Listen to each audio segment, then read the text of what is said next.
हमारे चहेते कप्तान है रोहित शर्मा। और सीधा रुख करते मुख्यमंत्री योगी आदित्यनाथ का जो घोसी पहुंचे हुए हैं, क्या कुछ कह रहे हैं सुनवाते हैं आपको। आज एक नेता की ओर देखती है, दुनिया में कोई संकट आता है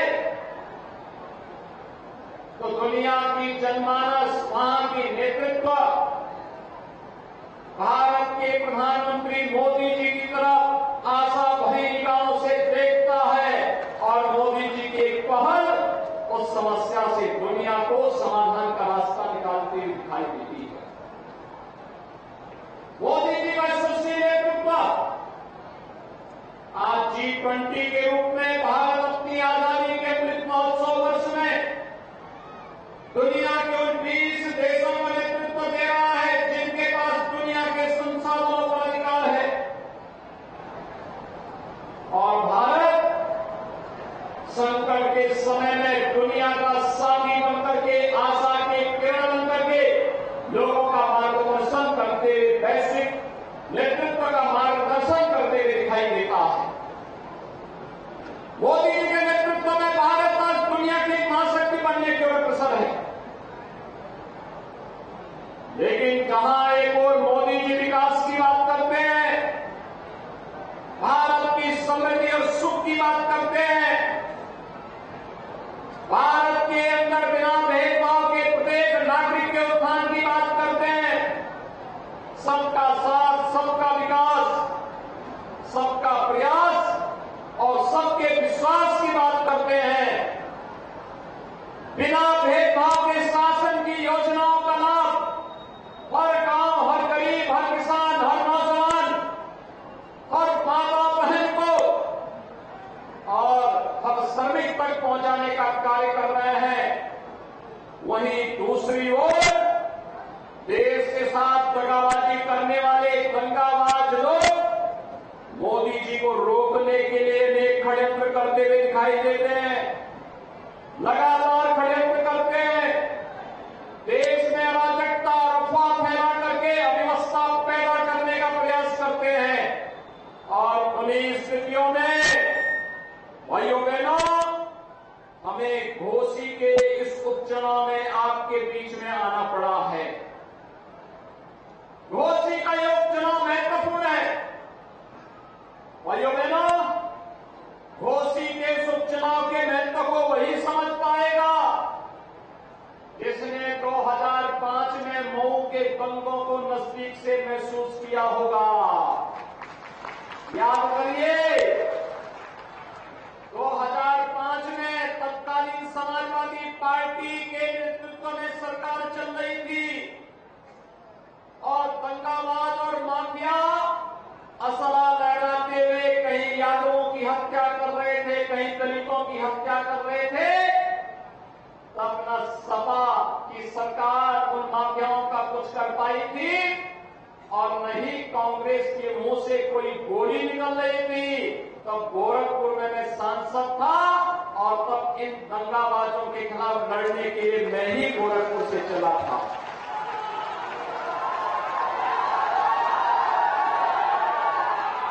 भाइयों बहनों, याद करिए, ये दंगा करवाते थे और तब हम चाटी नहीं देखते थे। तब हम लोग इन दंगाबाजों को जवाब देने के लिए निकल पड़ते थे। और भाइयों बहनों, जैसे ही प्रधानमंत्री मोदी जी के आह्वान पर उनके नेतृत्व में उत्तर प्रदेश में सरकार बनी, भारतीय जनता पार्टी नेतृत्व की, ये जो माफिया असला लहराते थे आज व्हील चेयर पर अपनी जान की भीख मांगते हुए दिखाई देते हैं। अब किसी गरीब का, किसी किसान का, किसी व्यापारी की जमीन पर कोई कब्जा करने का दुस्साहस नहीं कर सकता है, क्योंकि अगर कब्जा करेगा तो बुलडोजर भी तैयार बैठा है। और भाइयों बहनों, इसीलिए मैं आया हूं आपके पास कहने के लिए, ये तो पीडीए की बात करते हैं, इनसे पूछा जाना चाहिए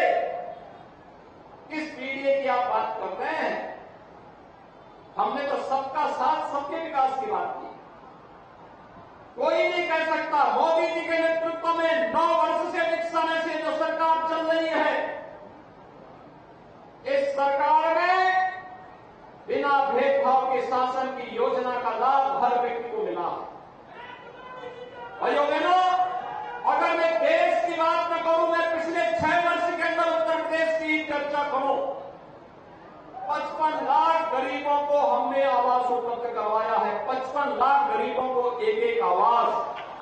इसमें दलित भी है, पिछड़ा भी है और अल्पसंख्यक भी है। इन 55 लाख लोगों को समाजवादी पार्टी की सरकार में 4 बार मुख्यमंत्री रहते हुए आवास क्यों नहीं उपलब्ध हुआ? 55 वर्षों तक कांग्रेस ने शासन किया था। इन गरीबों को, इन दलितों को, इन पिछड़ों को, इन अल्पसंख्यकों को आवास क्यों नहीं मिल पाया था? 2 करोड़ 61 लाख गरीबों के घर में एक एक शौचालय बना।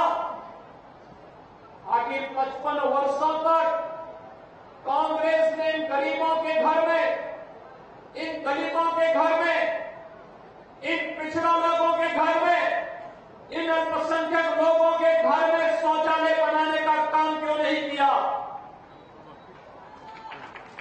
1 करोड़ 57 लाख परिवारों को फ्री में बिजली के कनेक्शन उपलब्ध करवाए गए, बिजली वहां तक पहुंचाई गई।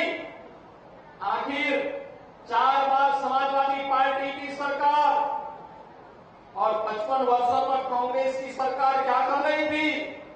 क्यों नहीं ये सुविधा का लाभ वहां तक पहुंचाने का कार्य कर रही थी?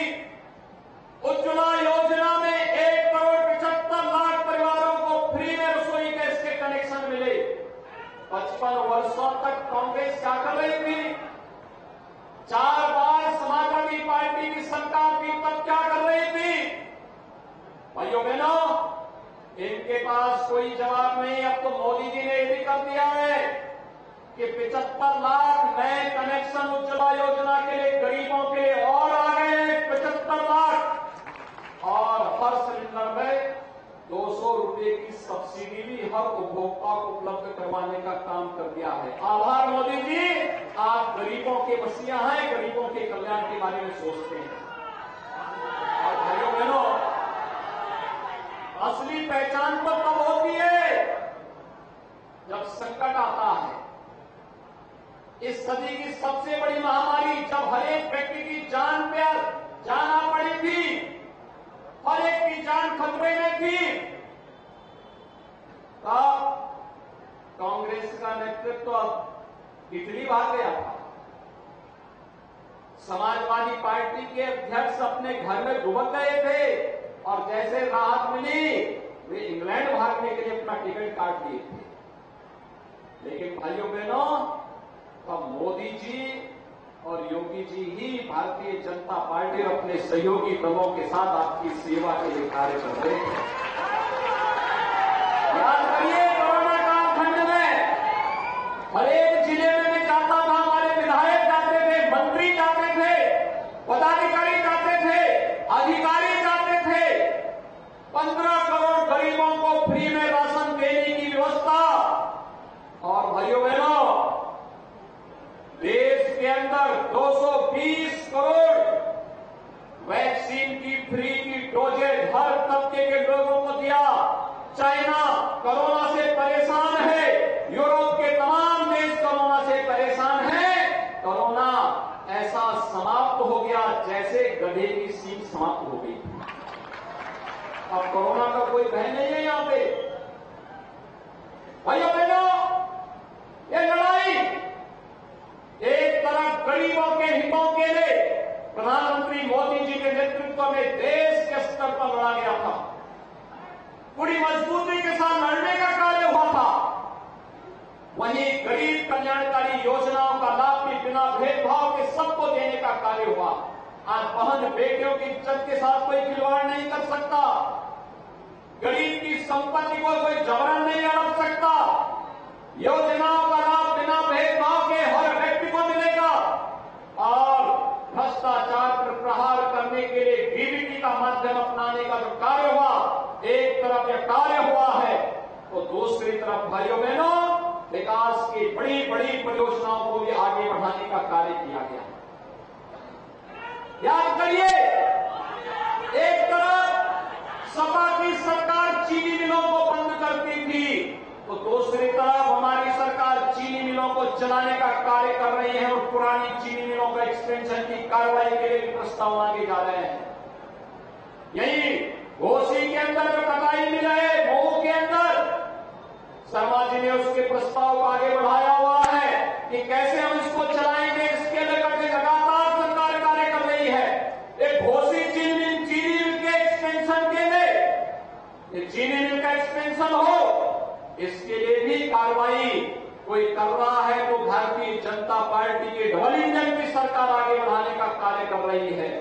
भाइयों बहनों, इसी घोसी में सामुदायिक स्वास्थ्य केंद्र हो, ITI हो या पॉलिटेक्निक का निर्माण, ये सभी कार्यक्रम युद्ध स्तर पर जब श्री फागू सिंह चौहान जी यहां से विधायक थे और श्री विजय राजभर विधायक थे, इन लोगों ने तेजी के साथ इन कार्यक्रमों को आगे बढ़ाने का कार्य किया था और आज उसी को गति देने के लिए मैं आपके पास आया हूं। विधायक आवश्यक है और सत्ताधारी दल का विधायक होगा तो विकास बुलेट ट्रेन की स्पीड से चलती हुई दिखाई देती है। उसी बुलेट ट्रेन के साथ घोसी को जोड़ने के लिए आज हम लोग आए हैं। समाजवादी पार्टी से पूछिए, आखिर उन्होंने जो लोग जाति की बात कर रहे हैं इनसे पूछिए, जन्माष्टमी आने वाला है 7 तारीख को, जन्माष्टमी है 7 तारीख को, है ना। जन्माष्टमी के अवसर पर पहले हर थाने में और हर जेल में आयोजन होते थे। समाजवादी पार्टी ने थानों में जन्माष्टमी के आयोजन को रोक लगा दी थी। हमारी सरकार आई, हमने कहा हर थाने में, हर जेल में भगवान कृष्ण के जन्मोत्सव के कार्यक्रम पूरी भव्यता के साथ मनाए जाने चाहिए। हमने फिर से उनको अनुमति दी और पूरी भव्यता के साथ आयोजित होते हैं, पूरी भव्यता के साथ आयोजित होते हैं। भैया बहनों, ये राम भक्तों पर गोली चलाने वाले लोग हैं, लेकिन जब डबल इंजन की सरकार आई, अयोध्या में भगवान राम के भव्य मंदिर के निर्माण का मार्ग खोल दिया गया। आपके घोसी से वाराणसी और घोसी से गोरखपुर की रोड 4 लेन में बनाने का काम कर दिया गया। पूर्वांचल एक्सप्रेस वे मऊ से मात्र 2.5 घंटे में लखनऊ की दूरी तय करा दे रही है। मात्र 2.5 घंटे में लखनऊ, पता ही नहीं लगता कि आप मऊ में हैं या लखनऊ में हैं। और भाइयों बहनों, जब विकास की बात आती है, याद करना, महाराज सूर्यदेव के नाम पर विश्वविद्यालय का निर्माण भी इस कमिश्नरी के अंदर डबल इंजन की भारतीय जनता पार्टी की सरकार ही कर रही है। महाराज सूर्यदेव का विजय स्मारक बहराइच में पूरी भव्यता के साथ बन रहा है और मैंने श्री राजभर को जिम्मेदारी दी है, हर महीने जाकर के कार्य की क्वालिटी ऐसी होनी चाहिए कि अगले 1000 वर्ष तक महाराज सूर्यदेव का विजय पताका इस क्षेत्र में फहराता हुआ। दुनिया की सबसे बड़ी प्रतिमा, राष्ट्रीय अखंडता के प्रतीक लौह पुरुष सरदार वल्लभ भाई पटेल जी की कहीं पर लग रही है, लगाई है तो प्रधानमंत्री मोदी जी ने केवड़िया में, गुजरात में साबरमती के तट पर लगाई है। भाइयों बहनों, हम सब जानते हैं प्रतापगढ़ मेडिकल कॉलेज का नामकरण आदरणीय सोनेलाल पटेल जी के नाम पर भी डबल इंजन सरकार ने किया।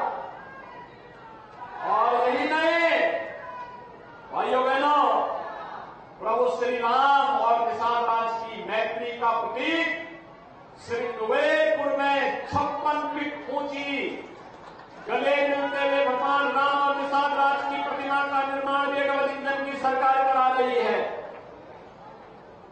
याद रखना।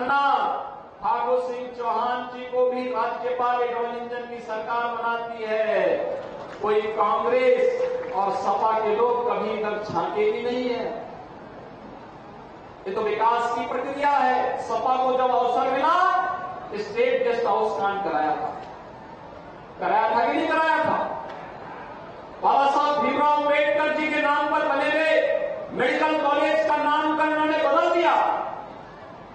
मान्यवर कांसी राम जी के नाम पर बने हुए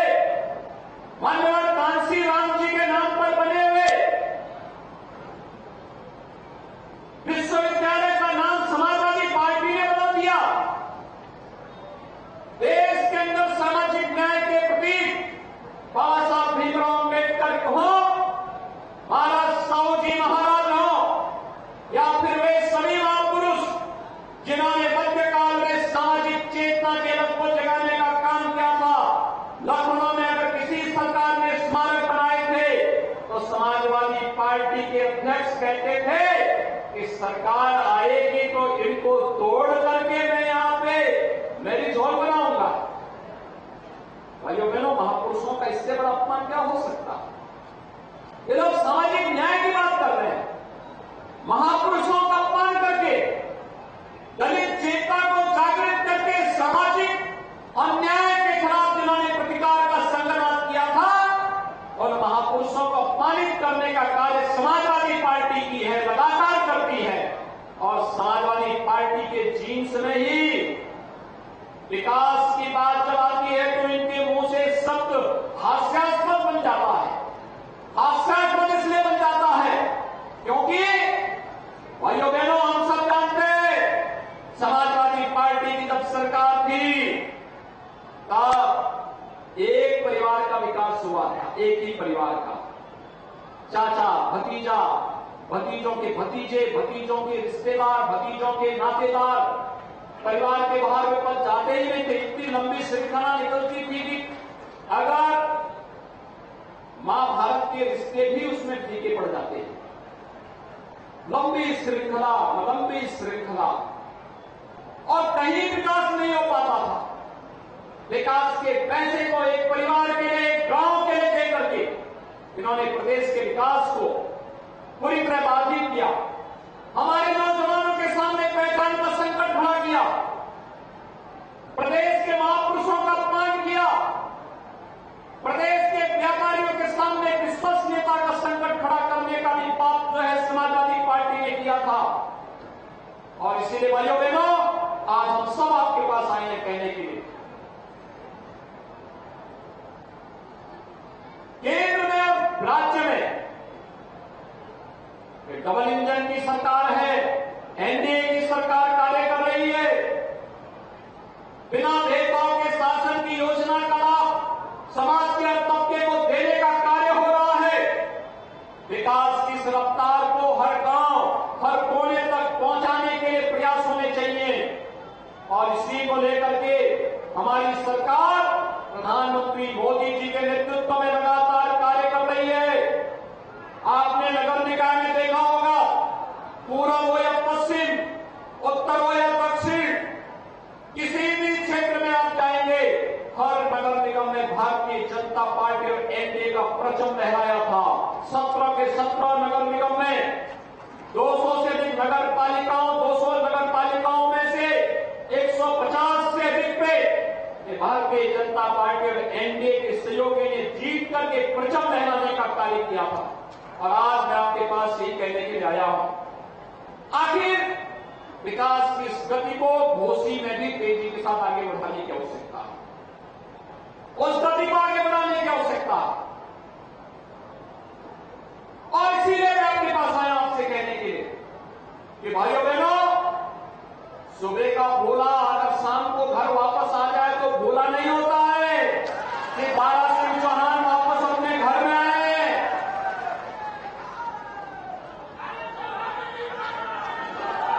दारा सिंह कभी भारत के रेसलिंग के बहुत मजबूत स्तंभ माने जाते थे। और आज इस राजनीति की दुनिया में दारा सिंह फिर से आपकी जनता जनार्दन की अदालत में खड़े हैं। और मैं इसलिए आप सबसे अपील करने के लिए आया हूं, विकास के लिए, सुरक्षा के लिए, घोसी को विकास की एक नई बुलंदियों तक पहुंचाने के लिए ये सहानुभूति का समय नहीं, विकास के बारे में सोचने का समय है, सुरक्षा के बारे में सोचने का समय है। जब दुनिया आगे बढ़ रही है, हम क्यों पीछे रह जाएंगे? हमारा क्षेत्र क्यों पीछे रहेगा? हमारी वर्तमान और भावी पीढ़ी विकास से क्यों वंचित रहेगी? इसके बारे में सोचने की आवश्यकता है। और इसीलिए मैं आपके पास आया हूं आपसे कहने के लिए, श्री दारा सिंह चौहान को भारी बहुमत से विजयी बनाकर के भेजिए। भाइयों बहनों, मैं आपको आश्वस्त करता हूं, विकास के लिए आपको किसी के सामने हाथ फैलाने की आवश्यकता नहीं पड़ेगी। ये जितने मंत्री यहां पर हैं, हमारे पदाधिकारी जो यहां पर हैं, ये विकास की एक एक योजना को लेकर के आपके पास आएंगे, विकास की योजनाओं को एक नई गति तक आगे बढ़ाने का कार्य करेंगे और आपको विकास की प्रक्रिया के साथ जोड़ करके घोसी को एक नई प्रक्रिया के साथ जोड़कर आगे बढ़ाने का कार्य करेंगे। और यह कार्य केवल और केवल भारतीय जनता पार्टी आगे बढ़ाने का कार्य कर रही है। हमने करके दिखाया है। One district one medical college की तरफ भी आपका ये चला जा चुका है। वन डिस्ट्रिक्ट इस जिले में भी, मऊ जिले में भी मेडिकल कॉलेज बने, वह कल्पना साकार हो रही है। और विकास कैसे होता है आपने देख लिया होगा। पूर्वांचल एक्सप्रेस वे में कितने लोग चले हैं? पूर्वांचल एक्सप्रेस वे से लखनऊ की तरफ गए हैं, गाजीपुर की तरफ, कभी चल के देखिए उससे सब पर दौड़ी थी। कब आप मऊ में बैठे और कब आप पहुंच गए लखनऊ, पता ही नहीं लगेगा। और इसीलिए एक तरफ ये कार्य होना है, दूसरी तरफ आपने देखा होगा अयोध्या कितने लोग गए हैं? अयोध्या में भगवान राम के मंदिर को बनते हुए देखा है ना, कैसा लगा है? और जनवरी में उद्घाटन होने जा रहा है, भव्य उद्घाटन होने जा रहा है, भगवान राम का मंदिर। काशी में बाबा विश्वनाथ का धाम देखा है, पहले कितनी संकरी गली थी, आज देखा होगा 50 फीट चौड़ा रास्ता, लोग जाकर के आराम से दर्शन कर सकते हैं, लाखों की संख्या में जाकर के दर्शन कर सकते हैं। यह है विकास की सोच। जब आगे आती है तो ऐसे होता है। हर व्यक्ति को भी पुनर्वास किया गया, हर एक को मुआवजा भी दिया गया, सबका सम्मान भी हुआ और आपकी आस्था को भी एक नई ऊंचाई तक पहुंचाने का काम हुआ। इसलिए भाइयों बहनों, आज हम विकास के लिए, समृद्धि के लिए और सुरक्षा के लिए आप सबसे सहयोग मांगने के लिए आए हैं। श्री दारा सिंह चौहान जी को कमल चुनाव चिन्ह पर सभी लोग सहमत हैं? सभी लोग सहमत हैं? जहां तक मेरी आवाज जा रही है